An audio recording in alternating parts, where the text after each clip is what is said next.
India Banjara సేవా సంఘ్ 1953లో స్వర్గీయ ముఖ్యమంత్రి వసంతరావు నాయక్ గారి చేతుల మీదుగా దీన్ని ప్రారంభించడం జరిగింది. అప్పటి నుంచి ఎన్నో దశలు మారుస్తూ ఎన్నో పనులు చేస్తూ బంజారా యొక్క భవిష్యత్తు సకాలంలో బాగుపడాలనే కోరికతో నిర్మించబడిన ఈ సంస్థలు చాలా బ్రహ్మాండంగా పనిచేస్తాయి. ఈరోజు మీరు తెలంగాణ రాష్ట్రం, కర్ణాటక రాష్ట్రం ఎస్టీలుగా ఉన్నారు. కర్ణాటకలో ఎస్టీలుగా ఉన్నారంటే ఆల్ ఇండియా బంజారా సేవా సంఘ్ చేసిన ప్రయత్నానికి ఫలితంగా ఈరోజు మీరు గిరిజన రిజర్వేషన్ పొందుతున్నారు. అట్లాంటి సంస్థకు మంచి పేరు తీసుకురావాలని, మంచిగా పని చేయాలని, ఇంకేదో పనులు మన ఎదురుగా ఉన్నా ఆ పనులను పక్కబెట్టి మన వాళ్ళు నా మెడలో పులిదండ వేస్తారా, నన్ను గౌరవిస్తారా, నన్ను ప్రశంసిస్తారా అని ప్రయత్నం చేస్తారు. కానీ ఇది మంచి పద్ధతి. ఇట్లాంటి మంచి పద్ధతులు అయితే కావు, వాటిని వదులుకోవడం మంచిది. ఇక్కడ సేవాలాల్ మహారాజ్ యొక్క విగ్రహాన్ని ధ్వంసం చేసినారంటే ఎవరు చేయడం. అదేవిధంగా ఉత్తరప్రదేశ్లో మథురాలో ఇద్దరు బంజారాలని చంపేశారు. కూడా ఎవరు కూడా అక్కడికి వెళ్ళారు. అంటే మన యొక్క నాయకత్వం, మనం నాయకత్వం కానీ బంజారా యొక్క మంచి చెడ్డల గురించి తెలియకపోవడం, అందుకైనా దీన్ని పటిష్టం చేయాలనే ఉద్దేశంతో గత 5 మాసాల నుంచి దీన్ని ఒక త్రాటిపై తీసుకురావాలని చేసిన ప్రయత్నం ఆర్తపరుల చేతులు మంచితనం ఎన్నికలు జరగాల, ఓట్లు వేయాలని పిలిస్తే గలాట చేయమని పిలిచినట్టుగా ప్రారంభించారు. అయినా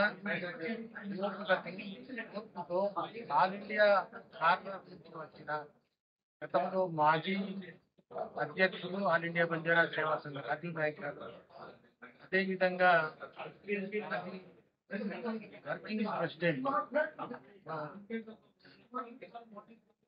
రామానాయక్ గారు, ఎస్కే నాయక్ గారు, పికే నాయక్ గారు, ఆ తర్వాత ఇప్పుడు ఎన్నికైన మన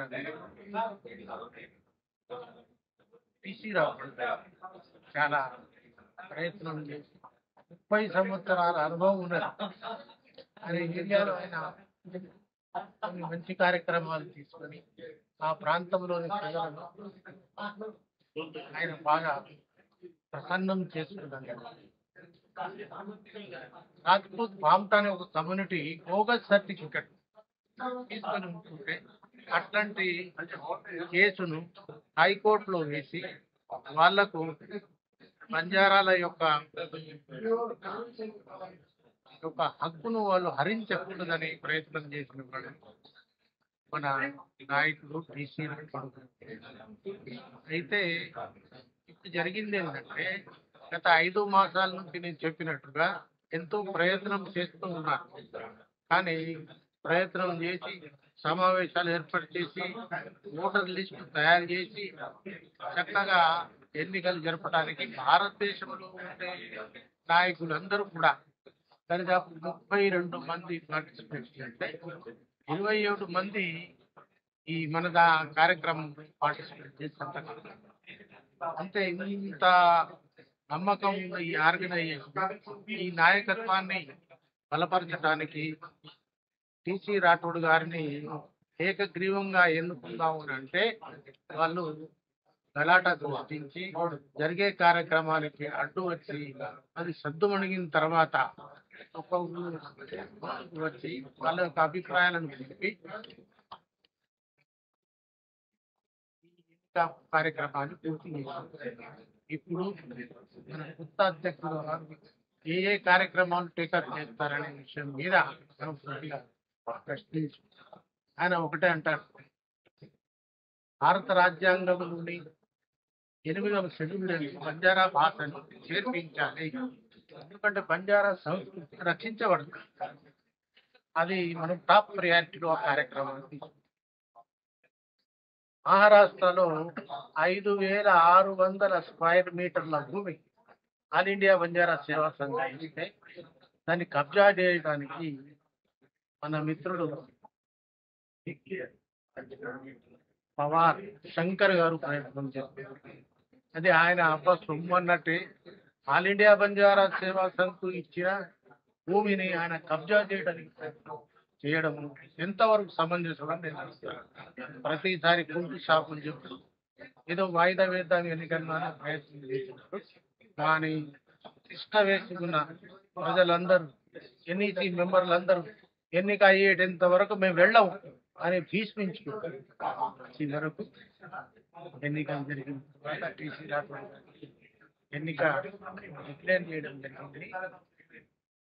కానీ మెజారిటీ మెజారిటీ లేదని ఎన్నికలకు అడ్డుపడుతున్న వాళ్ళు తనంతట తాను ఒక పుడుదండ వేసేసుకొని డాక్టర్ ఉమేష్ చేస్తారు ఎన్నికైనట్టుగా ప్రకటించారు.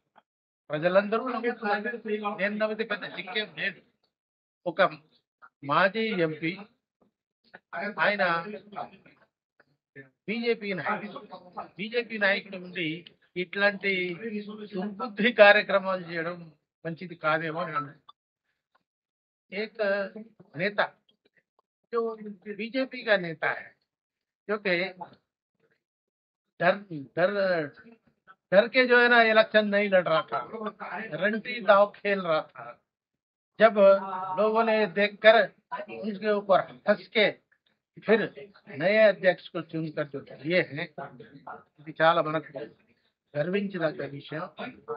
30 సంవత్సరాల అనుభవం మాతో కలిసి తిరిగి దేశంలో ఎన్నో కార్యక్రమాల్లో పార్టిసిపేట్ చేసిన టీసీ రాఠోడ్ గారికి, డాక్టర్ గారికి నేను అందరి తరఫున పూలదండ కూడా వేసి